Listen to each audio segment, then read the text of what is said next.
We want to thank our amazing sponsor, the Rope Drop Queen herself, Michelle McKnight. And honestly, right now is still a great time to book a Walt Disney World vacation or a Disney Cruise Line or any other type of vacation because you're going to need it. She does all the work. She has saved us tons of money on numerous vacations. We love working with Michelle. You will too. Her email is in the show notes, so let her know that you're ready for a vacation. Now, on to the show. Helping you navigate the Disney parks. With the hope that it will be a source of joy and inspiration to all the world. You're listening to Rope Drop Radio. Welcome to a bonus episode of Rope Drop Radio. Derek and Doug here with the Kent Mullins, who is our local expert with all things Disney. But Doug, we are going to take a step away from Walt Disney World and talk about something that you will never do, Doug, even though this is the year to do it. Something that I've always wanted to do, and honestly was planning on going this year, earlier in the year, until COVID happened. But that's, of course, Universal Studios Halloween Horror Nights. Kent, you go every year. This was supposed to be a big year for them, and instead, a few weeks before, it may have been August when they said, we're not doing it. They definitely waited to the very last minute possible to be like, I don't think we can pull it off. It's heartbreaking. This is year 30. So this is a big anniversary year for them. And 25 was amazing. And so all the talk was 30 was going to be even bigger and better. And so it's kind of a shame. Hopefully I'm sure all of it will be saved until next year and they'll kind of, trot it all back out. A lot of it, but it's bittersweet, and luckily we got a little taste of it this year. We got 2 houses open. Yeah, you guys got 2 houses, which is better than none, and that's why we had you on. It's Halloween week, and so what better way to talk about a little scariness, and that's of course with the Universal Horror Nights. And so tell me about 2 houses. Tooth Fairy is one of them, am I right? Yep. So we do have a Tooth Fairy house.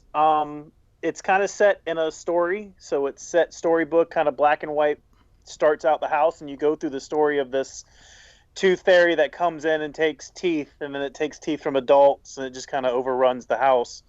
I'd say it's pretty good in the scale. It's kind of along the lines of the scary tale houses in years past, like the fairy tale that turned evil. But it's well done. The story, like I said, starts out as a story. You see the book and the pages as you kind of enter the first room, and then you kind of live into the story and it turns real world. So it's like you're there. And then at the end of the house, it goes back into like the end of the story. So it goes back onto the paper. So all in all, a little bunch of these goofy alien looking things is what I call them, but they all pop out and try to take teeth. Okay. Do you leave with a quarter? You get nothing. But you have all your teeth right there. Doug's ready to go down there. Doug, you could pass out cards after the attraction appropriately for me, and so I missed my chance. Darn. But it's an original house. I think they'll be able to. Every house tells a story, much like every attraction tells a story at Walt Disney World. Every house tells a story. So start to finish, you learn characters, and the characters build over the life of the story. And as you enter the house, if you're brave enough to keep your eyes open and kind of take in everything, you really get to see the depth and the detail of not only the sets, but of the story and the character development as you pass through the environment. Awesome. And there's another house too. I forgot what that one's called. But yeah, For me, I got this one slightly ahead of Tooth Fairy. Actually, it has a really good house. It's Bride of Frankenstein Lives. Essentially, Frankenstein's killed in the first room of the house, and his bride is none too pleased. So she is now... backtrack a little bit. Frankenstein was killed in a war, in a part of a building fell on him is what killed him. So there's this big battle raging between Frankenstein and vampires. So Bride of Frankenstein then decides that in order to bring back Frankenstein, she's going to steal the immortality of vampires to try to bring him back to life. So the room goes as she's trying these different experiments and caging vampires and everything in the house to do her experiments on, till eventually in the end of the house you find out if she's able to bring back Frankenstein or not. So it's really well done. You see a lot of classic monsters. They also have little Easter eggs in there of other classic monsters in the Universal lore. from Swamp Thing to the Faceless Man or whatever he's called. So all those guys are in there, and it's really well done. Scenery's great. The lights are really good. I would say it's missing a wow moment, like that thing that's going to carry from year to year. They're like, man, you remember that year way back, this scene? But all in all, really good. Really, really good. Really strong house. Let's talk about the elephant in the room with it. How is it with social distancing, feeling safe, masks, all the things that COVID has made theme parks endure this year? Yeah, so just like you would walk into the park, everything has a mask. Every scare actor has a mask, and they're mostly behind plexiglass. So in the boo holes where they would jump out and stick their face out or their hand or whatever they're doing, now is covered with plexiglass. So that doesn't really happen. They can't really pop out so much and kind of get really into your personal space because they are behind glass. But they do stagger people, the people that work inside the house, the non-scare actors, but the people that work flow in the house, they'll like hold you at a point and hold the people behind you until it clears so that no one gets close to each other. So they've done a really good job of making sure everybody's really safe. There's no way, I will say this though, in a typical Horror Nights crowd, there's no way that would work. Just if you had that same size crowd, lines would be, they're already ridiculous for having Horror Nights, but now you're looking at another 2 hours, 3 hours on top of that. So it works really well for the environment it's in. It's during the day. So it's kind of weird when you go into a house and you get that environment and that spooky sense, and you walk out and, Marilyn Monroe's playing on a stage right next to you. Yeah. So you don't get the full environment. You don't get the chainsaw gangs and all that, but you do get that little taste of going through those two houses that, were obviously originals that Universal did. And where are the houses at in the park?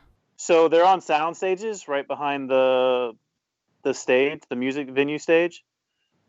They're back kind of behind the rock and roller coaster, back behind the Rip Ride Rocket. Yeah. Yeah, so they built all of them. So they built every house. They were all ready to go. And then now they're just going to tear them all down, the ones they didn't use. They decided to open these two. I think that was the plan all along. There were rumors they were going to try to do more than that. I never saw that happening. So they opened these two houses because I figured they thought, well, we built them. We got to do something. We can't just let them go completely to waste. So this is the right decision for all of us. The funny thing is they still... Oh, they built the bars too. So the bars in the park, like the Halloween bars they usually build, those are still built and up and running, and they're selling the specialty drinks with the specialty cups. They got to make some money back somehow, for sure. On all that stuff they bought, they bought all that stuff to sell, and then it's just sorry. So if you're in town and you can get there, it's worth it. And the lines have been relatively short. I think I waited 15 minutes during a weekday morning. So, I went through each house 3 or 4 times. So it is worth it. Did you ever feel like the plexiglass ruined some of the scares because you can see it? Yeah, it does. It tames it down a little bit. You definitely saw a lot more kids because it's a normal day. So parents are dragging kids through it a lot more. Totally would do that. Yeah. So, but it definitely gives stuff away. Especially your first time through the house, you're like, okay, there's plexiglass there. Obviously, something's going to happen at that point. But it tames it. But for COVID, it's kind of the best you can expect, I think. So Doug could maybe do it. There's a chance. There's a chance that you could have done it this year, Doug. Yeah, Doug could definitely do it. I think Doug could do it on a regular year. Oh. But next year, Doug, us 3. We're going down. Yeah, once travel is greenlit and things are open, it's going to be hard to say no to opportunities. Just saying. Right? I'm so ready to go on a cruise right now. You have no idea. You would do a Halloween horror cruise at this point. I would. Now that's a cruise, not just a regular Halloween Horror Nights. I'm not quite there yet. But I'm just glad they're offering something. That you're right. They built these houses. And when because it was 0 hour, just nope, not doing. They'd already hired scare actors.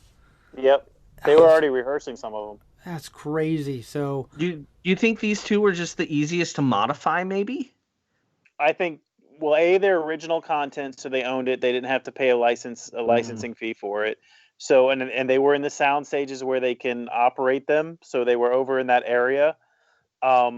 So I think that's just kind of how they chose the ones they chose, is they owned it, and they were on that side where they had the place to put the crowd, and then everything else that's not open that was on that side of the park is stuff that was licensed. That's how I think they did it. They're like, we don't have to pay anybody to open these. We own these. Let's open these. We can control the crowd here.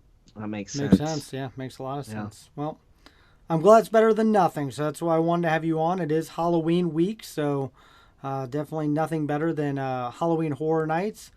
But yeah, I got more than what Mickey's Not So Scary got this year, Doug, which was nothing. Like 3 pumpkins. Yeah, in Main Street. There's Not even scarecrows up at the end of Main Street. There's not even it's jack-o'-lanterns at the top of Main Street. They said a weird. taste of fall, and it was like, that's not a taste. That's like a tease.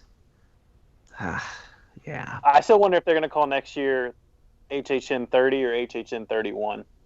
It's supposed to be 30 this year, but I wonder if they're counting it or not. What are they? and it's got like a officially star, an calling it? asterisk by it. What are they officially calling it this year? It's Halloween Horror Nights 20. It's supposed to be Halloween Horror Nights 2020 30. So it's 30 years.